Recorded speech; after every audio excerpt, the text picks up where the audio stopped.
এই ভ্যাকসিন পাওয়া যাচ্ছে না, ফার্মেসি তো নাই, সদর হাসপাতালেও নাই। আজ 3 দিন পরে এখন কোথাও ভ্যাকসিন পাওয়া যাবে কিনা জানি না ভাই। এই ওষুধ না পাওয়ার কারণে আমরা অনেকেই অবহেলিত হয়ে যাচ্ছি। আমার মাকে 5-6 দিন আগে একটি বিড়াল কামড়েছে।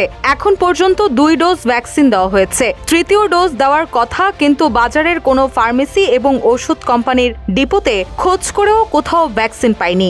পরের সপ্তাহে পাওয়া যেতে পারে বলে আশ্বাস দেওয়া হয়েছে, কিন্তু পাবো কিনা নিশ্চিত না। এখন ডাক্তারের সঙ্গে কথা বলে বিকল্প ব্যবস্থা খুঁজতে হবে। 9 জানুয়ারি কুষ্টিয়া সদর হাসপাতালের সামনে এমন সংকটের কথাগুলো হতাশা ব্যক্ত করে বলছিলেন মায়ের জন্য ভ্যাকসিন নিতে আসা মোহাম্মদ রবিউল ইসলাম। কুষ্টিয়ায় জলাতঙ্ক প্রতিরোধী ভ্যাকসিনের চরম সংকট দেখা দিয়েছে।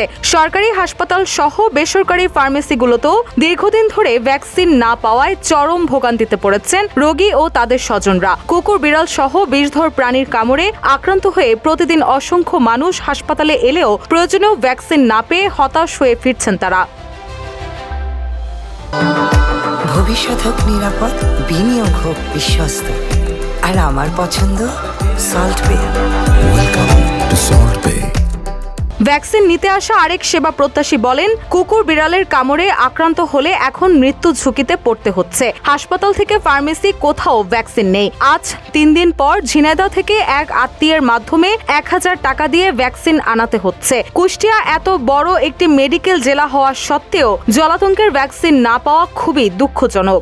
যাদের কুকুর কামড়েছে তাদের অবস্থা কতটা ভয়াবহ তা ভাবতেই ভয় লাগে। সময় মতো ভ্যাকসিন না পেলে জীবন ঝুঁকিতে পড়ে। এই একটা মারাত্মক রূপ ধারণ করবে। এই মানুষজন খুবই বিভ্রান্তির ভিতর পড়ে গেছে। এই ওষুধগুলো দ্রুতভাবে আমাদের প্রয়োজন এবং দ্রুতভাবে এগুলো সাপ্লাই দিতে হবে। বাইরে থেকে নিয়ে গেছে, বাইরে তো সংকট, কিন্তু পাওয়া যাচ্ছে না। আজ 3 দিন পরে এখন কোথাও ভ্যাকসিন পাওয়া যাবে কিনা জানি না ভাই। এদিকে কুষ্টিয়া শহরের একটি ফার্মেসির স্বত্বাধিকার নূর বাপ্পি জানান, আমাদের ফার্মেসিতে প্রতিদিন গড়ে 40 থেকে 45টি জলাতঙ্কের ভ্যাকসিন বিক্রি হতো। আমাদের মতো আরো অনেক ফার্মেসি এই ভ্যাকসিন সরবরাহ করত।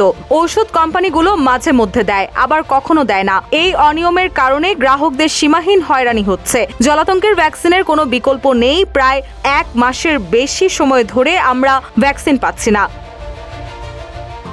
কুষ্টিয়া জেনারেল হাসপাতালের জলাতঙ্ক বিভাগে কর্মরত কর্মকর্তা মোহাম্মদ রাজু আহমেদ বলেন, সরকারি পর্যায়ে বর্তমানে ভ্যাকসিন সরবরাহ করা সম্ভব হচ্ছে না। বাইরের বাজারেও সহজে পাওয়া যাচ্ছে না। আজ আমাদের এখানে 128 জন রোগী এসেছেন, সবাই বাইরে থেকে ভ্যাকসিন কিনে এনেছেন।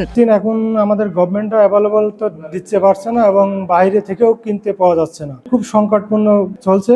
এখন রোগীরা বিভিন্ন জায়গা থেকে ম্যানেজ করে নিয়ে আসে, তারা নিজেরাই কিনে নিচ্ছে। এ বিষয়ে কুষ্টিয়া 250 শয্যা বিশিষ্ট জেনারেল হাসপাতালের আবাসিক মেডিকেল অফিসার ডাক্তার হোসেন ইমাম বলেন, জলাতঙ্ক রোগের জন্য যে র্যাবিস ভ্যাকসিনটি আমরা ব্যবহার করি তা প্রায় 6 মাস ধরে সরকারি পর্যায়ে সরবরাহ নেই। গত 1 মাস ধরে পরিস্থিতি আরো ভয়াবহ হয়ে উঠেছে। বেসরকারিভাবে যে 2টি কোম্পানি ভ্যাকসিন সরবরাহ করত তারাও বর্তমানে দিতে পারছে না। ফলে রোগীরা চরম ভোগান্তিতে পড়ছে। জলাতঙ্ক একটি মারাত্মক ও জটিল রোগ। সঠিক সময়ে চিকিৎসা ও ভ্যাকসিন না নিলে এই রোগে মৃত্যু অনিবার্য। বিষয়টি নিয়ে ঊর্ধ্বতন কর্তৃপক্ষকে জানিয়েছি। আশা করছি দ্রুত সংকটের সমাধান হবে। ভবিষ্যতে যেন কুষ্টিয়া জেনারেল হাসপাতালে এই ভ্যাকসিনের ঘাটতি না হয় সেজন্য অতিরিক্ত চাহিদা পাঠানো হবে। জলাতঙ্ক রোগের জন্য আমরা যে র্যাবিক্স ভ্যাকসিনটা দিই, এটা প্রায় গত 6 মাস ধরে আমাদের সাপ্লাই নাই সরকারিভাবে। তো গত 1 মাস ধরে পরিস্থিতি আরো ভয়াবহ হয়ে গেছে। বেসরকারিভাবে যে 2টা কোম্পানি সাপ্লাই দিত তারাও দিতে পারছে না। তো আমাদের রোগীরা এই জন্য নানানভাবে ভোগান্তিতে পড়ছে। তো এটা নিয়ে আমরা নিজেদের মধ্যে